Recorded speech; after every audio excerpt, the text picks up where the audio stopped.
السلام عليكم ورحمة الله وبركاته، حبايبي وحبيباتي، مرحب بيكم في قناتي. وحشتوني جدا جدا. نبدأ ونقول بسم الله. الفيديو النهاردة هيعجبكم كتير. بناء على طلب حبايبي وأصدقائي، طلبوا منه الفيديو ده إن أنا أعيده لهم تاني، وحبيت أعمله معاكم. النهاردة هنعمل طريقة البلح الشام بطريقة سهلة وبسيطة، ويا رب تعجبكم. أنا معايا هنا كسرولة وكوباية مية ومعلقتين كبار مليانين زيت وكوباية دقيق. معيار المية يبقى معيار الدقيق بالظبط، اللي تعايري بيه المية تعايري بيه الدقيق. معايا المعلقتين الزيت الكبار. هقول لكم هنعمل ايه في كسرولة. احط فيها الكوباية المية ومعلقتين الزيت، اي زيت موجود عندك، يكون اللي بتعملي بالحلويات، زيت ذرة، زيت عافية، اي زيت. على النار معايا هحط الكسرولة بتاعتي والمكونات بتاعتي لحد ما تغلي.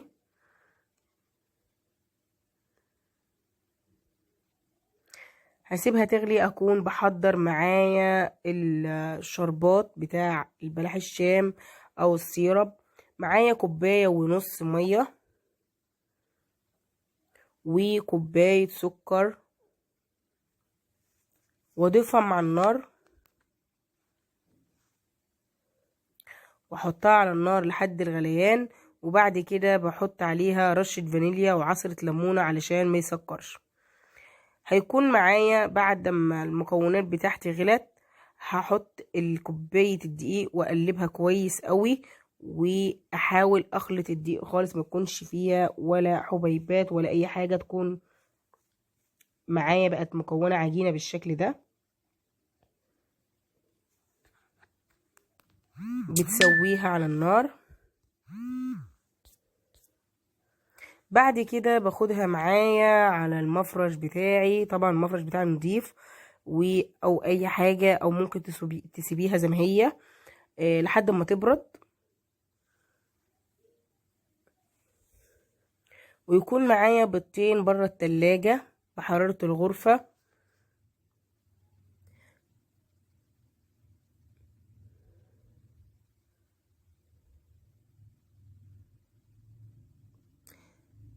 وافردها افرد العجينة بتاعتي علشان هي تبرد براحتها، لان ما ينفعش تنزلي عليها البيض وهي سخنة بالشكل ده.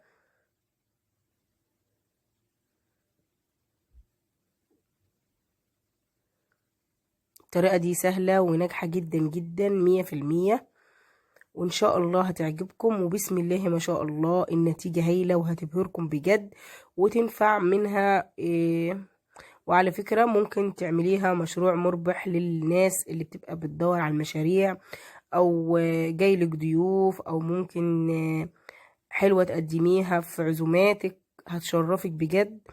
وديت الكل بيحبها. معايا بعد ما العجينة بتاعتي طبعا كنت سبتها تبرد، بنزل عليها بيضة بيضة. انت ممكن تعمليها في كسرولة، في بولة، حسب ما انت عايزة. طبعا انا هعجنها قدامكم كده، وبحط بيضة وارش عليها رشة الفانيليا. طيب يا ايمي، انا عجنتها وحطيت البيضتين بس العجينة لسه جامدة معايا. في عجين او الدقيق حسب نوع الدقيق ممكن يقبل معاكي بيض. هو بياخد من بيضتين لثلاث بيضات. انا العجينه بتاعتي ديت خدت معايا بيضتين. انت ممكن العجينه بتاعتك تبقى جابسه بعد البيضتين ناشفه كده، تضيفي لها كمان بيضه، هتاخد معاكي من بيضتين لتلاتة. تمام. بتحطي بقى علشان الزفاره، طبعا ده بيض بلدي، انت عندك اي بيض بقى بتستخدميه طبعا تحطيه. آه، رشة فانيليا علشان ما يكونش فيها زفارة. طبعا انا عجنتها كويس لحد ما بقى ملمسها ناعم. في الكيس الحلواني، ودي البلبلة بتاعتي بتاعت بلح الشام، هحط فيها. هعبي الكيس بتاعي وبعدين البلح الشام ما بيتعملش في زيت سخن خالص، لازم ينزل على البارد في الزيت، يكون بارد ما يكونش مغلي. معايا المقلة اللي هقلي فيها برضو،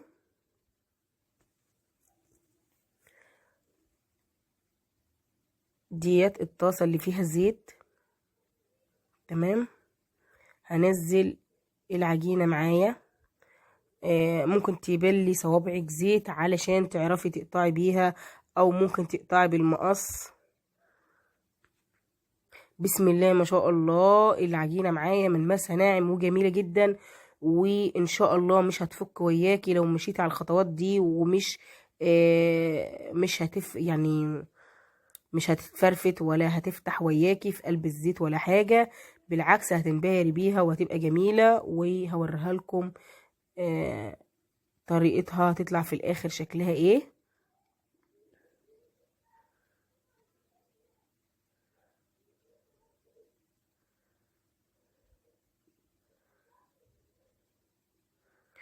بتقطعي العجينة بتاعتك حسب الطاسة اللي قدامك بتمليها، بس حاولي تسيبي فراغات علشان حجمها بيزيد.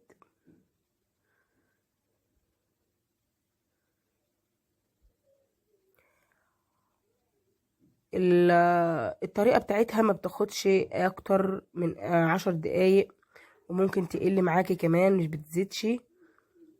وبعد ما بخلص تقطيع فيها بروح على النار، واقول لكم السر في الاخر في ايه. بعد كده بعد ما بتضيفيها على النار، مجرد ما بتشمع معاكي، طبعا انا معايا السيرب بتاعي بيكون تقيل بالشكل ده معاكم، يكون خد غلوتين على النار وبطفي عليه. طبعا انا محطتش لا عسل كلوكوز ولا اي حاجه غير اللي انا قلت لكم عليه، وعصره ليمونه. لما البلح الشام دي اهم تكه بقى، بلح الشام معايا مجرد ما يشمع لي كله معايا يتشمع باللون الابيض ده، اديله تقليبه، وبعد كده بهدي النار. طب بتهدي النار ليه يا ايمي؟ علشان ينشف من بره، او ممكن عايزاه يقرمش قوي اشيله بعد ما بيتشمع بشويه كده قبل مرحله الصفار، بشيله من الزيت واحطه تمام بره شويه في طاسه في اي حاجه، او على صينيه يكون مفروض، وبعد كده يبرد، وبعد كده انزله في الزيت. هيبدي السر في طريقه الحلواني، بتشيليه بنفس الطريقه دي وبتعمليه على مرحلتين، ترجعي تاني بتحمريه في الزيت، بيديكي نفس النتيجة اللي بتباع بيها الحلواني، وده سر الصنعة بتاعتهم. طبعا انا دلوقتي ما عملتش كده، انا بهدي النار. طب انا مش فاضية ان انا اشيل واحط والكلام ده خالص. طيب تمام، يبقى انتي تهدي النار. تمام، اهدي النار واحمره على الهادي، هيحمر معايا من بره وينشف ويبقى مقرمش، وفي نفس الوقت هيديني نتيجة حلوة، ومن جوه هيبقى طري كده. طريقة التزيينة بقى، ممكن انتي تفتحي البلحاية، البلح الشام ده بتفتحيه وتحشيه كريم شانتيه، او تحطي فيه مكسرات حسب اللي انتي تحبيه او اولادك ياكلوا. تمام، انا بكتفي بالعسل او السيرب بس اللي بينزل عليه وخلاص. اما بيكون عندي عزومات وكده بحشيه انا طبعا الحشوة بتاعتي، بحط فيه ممكن كريم شانتيه او كاستر. تمام، شوفوا بيبدأ يصفر ويعطيني اللون الذهبي الجميل، واقلبه واحدة واحدة على جميع الجهات. طبعا انا مهديه النار مش معليها خالص. اهم حاجة في نجاح البلح و يكون معايا زي اللي بيتباع في المحلات او عند الحلواني بالظبط، وما تقدريش تفرقي بينه وبين اللي بيتباع بره، وبيبقى طعم حلو وما بيعطيكش زفارة خالص. تهدي النار عليه بيديكي نتيجة حلوة. تمام، طبعا بصراحة كمان الكاميرا ظلماه جدا جدا في النتيجة بتاعته. يعني انا بحاول ان انا عايزة اوريلكم اللون بتاعه تحفة جدا جدا. وشوفوا ما شاء الله الحجم بتاعها زايد ازاي، بطلعه شفتوا اللون بتاعها ما شاء الله تحفة جدا، ومرملة من جوه، يعني حاجة بتدوب في البق دوب كده. وبسم الله ما شاء الله طلعت معايا تحفة وبألف هنا. وده نهاية الفيديو، ما تنسوش اللايك والاشتراك في القناة وتشجعوني، وبحبكم جدا جدا، واتمنى ان انتوا تشجعوني علشان كل يوم انزل لكم فيديو جديد. واسف على التأخير حبايبي، بحب